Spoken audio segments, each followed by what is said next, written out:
नमस्कार मंडळी. ही गोष्ट आहे अशी जी कदाचित तुमच्याही आयुष्यात घडली असेल. काही भावना आपण लपवतो पण विसरू शकत नाही, आणि ह्याच भावना या गोष्टीत पुन्हा जिवंत होणार आहेत. कोकणातल्या एका दुर्गम गावात जिथे पावसाळ्यात हिरवळ आणि शांतता असायची, तिथे राहणारी 25 वर्षांची वैशाली आणि तिचा पती सागर यांचा संसार सुरू होऊन जेमतेम 6 महिने झाले होते. वरवर पाहता सर्व काही सुरळीत आणि सुखाचं वाटत होतं. सागर मुंबईत एका नामांकित कंपनीत सॉफ्टवेअर इंजिनियर म्हणून नोकरीला होता. तो महिन्याभरातून एकदा किंवा सुट्टीच्या दिवशी गावी यायचा, तेव्हा घराला खऱ्या अर्थाने घरपण यायचं. वैशाली दिसायला अत्यंत देखणी, शांत स्वभावाची भासणारी, पण मनात प्रचंड महत्वाकांक्षा बाळगणारी होती. तिला या छोट्या गावातील साध्या राहणीमानापेक्षा शहरातलं झगमगाटी आयुष्य आणि अफाट संपत्ती हवी होती.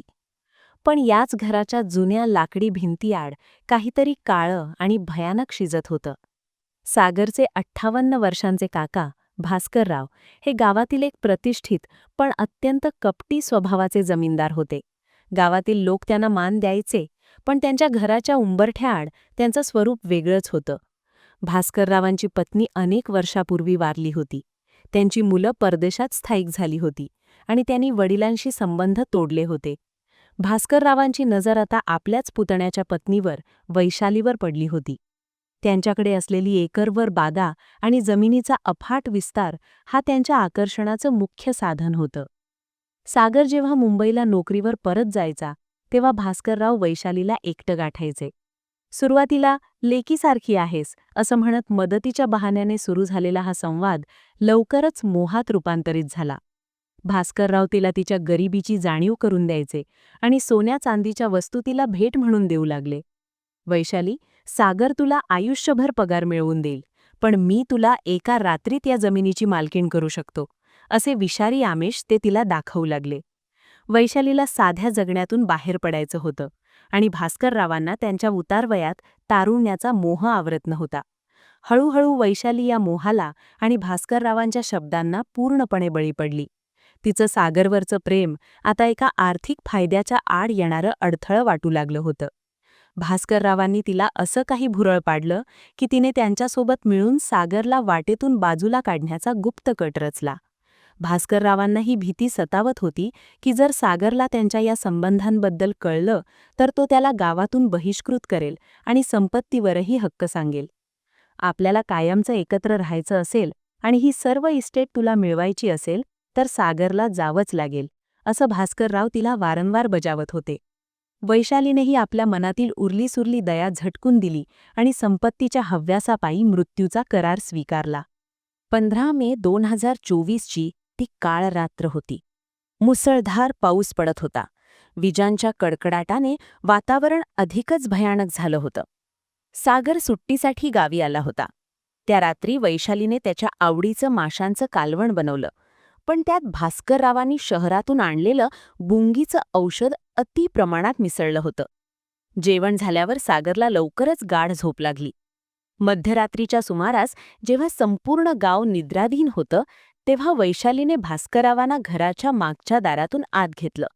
भास्कररावांच्या हातात एक जाड नायलॉनची दोरी होती.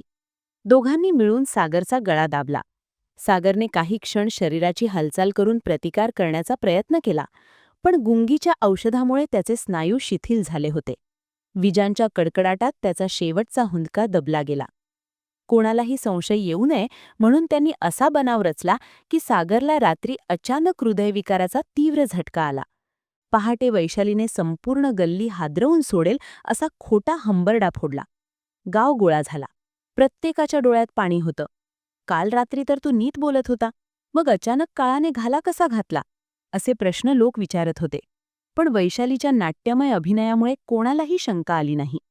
सागरच्या अंत्यविधीच्या वेळीही ती मृताच्या शवाजवळ बसून ढसाढसा रडण्याचे सोंग करत होती. अंत्यविधीनंतर वैशालीने माहेरी जाण्यास स्पष्ट नकार दिला. मी सागरच्या आठवडीत याच घरात राहणार आणि भास्कर काकांची सेवा करणार, असं सांगून तिने तिथेच राहण्याचा हट्ट धरला. काही महिने उलटले. वैशाली आणि भास्करराव आता उघडपणे घराबाहेर फिरू लागले होते. भास्कररावांनी वैशालीला अंगावर किलोभर सोन्याचे दागिने चढवले होते आणि जमिनीचा एक मोठा भाग तिच्या नावे हस्तांतरित केला होता. गावकऱ्यांमध्ये आता दबक्या आवाजात चर्चा सुरू झाली होती. ज्या मुलीचा नवरा 6 महिन्यांपूर्वी गेला ती एवढी आनंदी कशी, असे प्रश्न लोक विचारू लागले. वैशालीच्या वागण्यातली ही बदललेली लकब आणि भास्कररावांच्या चेहऱ्यावरचा विजय मिळवल्याचा उन्माद संशयास्पद वाटू लागला. सागरचा एक बालमित्र निखिल, जो मुंबईत पोलीस दलात गुन्हे अन्वेषण विभागात CID मध्ये कार्यरत होता, त्याला या आकस्मिक मृत्यूबाबत सुरुवातीपासूनच शंका होती. सागर व्यायाम करणारा तरुण होता, त्याला कोणताही जुना आजार नव्हता. निखिलने गुपचूप गावात येऊन माहिती काढायला सुरुवात केली.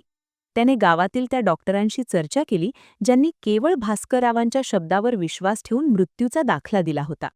जेव्हा निखिलला कळलं की सागरच्या मृत्यूनंतर आठवड्याभरातच भास्कररावांनी वैशालीच्या नावे जमिनीचे व्यवहार केले, तेव्हा त्याचा संशय बळावला. निखिलने वरिष्ठांच्या परवानगीने अधिकृत तपास सुरू केला. पोलिसांनी जेव्हा भास्करराव आणि वैशालीच्या फोनची तांत्रिक तपासणी केली, तेव्हा त्यांना धक्कादायक गोष्टी आढळल्या. खुनाच्या रात्री दोघांच्या फोनवर झालेली मेसेजेसची देवाणघेवाण आणि गुंगीच्या औषधांच्या खरेदीसाठी भास्कररावांनी ऑनलाईन पेमेंट केल्याचे पुरावे सापडले. पोलिसांनी वैशालीला ताब्यात घेऊन महिला कोठडीत नेले आणि तिला पुरावे दाखवले. सुरुवातीला ती "मी निष्पाप आहे" असं म्हणत राहिली, पण जेव्हा निखिलने तिच्या आणि भास्कररावांच्या अनैतिक संबंधांचे पुरावे समोर ठेवले, तेव्हा तिचे अवसान गळाले. तिने रडत रडत कबुली दिली की केवळ संपत्तीच्या हव्यासापायी तिने आपल्या पतीला संपवलं. भास्कररावांनीही गुन्हा कबूल केला. हे सत्य बाहेर येताच संपूर्ण जिल्हा सुन्न झाला. ज्या काकाने रक्ताच्या नात्याला जपायला हवं होतं आणि ज्या पत्नीने जीव लावायला हवा होता, त्यांनीच केवळ वासना आणि पैशासाठी एका निष्पाप आयुष्याचा बळी दिला होता. न्यायालयात हे प्रकरण वर्षभर चालले. सरकारी वकिलांनी पुराव्यांची साखळी इतकी मजबूत केली होती की आरोपींना बचावासाठी कोणतीही जागा उरली नाही. न्यायाधीशांनी निकालात म्हटले की हा गुन्हा केवळ व्यक्तीचा खून नसून मानवी नातेसंबंधांवरील विश्वासाचा खून आहे. वैशाली आणि भास्करराव या दोघांनाही सक्त मजुरीसह जन्मठेपेची शिक्षा सुनावली गेली. लोभापोटी विणलेलं हे विखारी जाळं अखेर त्यांच्याच नाशाचं कारण ठरलं. आज ती दोघे तुरुंगाच्या कोठडीत आपल्या कर्माची फळे भोगत आहेत आणि सागरचा बळी गेलेले ते घर आज निर्जन आणि शापित अवस्थेत उभे आहे. ही होती आजची गोष्ट. आशा करते तुम्हाला खूप आवडली असेल. जर आवडली असेल तर आमच्या चॅनलला सबस्क्राईब करा आणि नवीन रोमॅन्टिक आणि थरारक कथा ऐकण्यासाठी लगेच परत या. कॉमेंट्समध्ये सांगा तुम्हाला ही गोष्ट कशी वाटली आणि ही कथा तुमच्या मित्रमैत्रिणींशी शेअर करायला विसरू नका. धन्यवाद.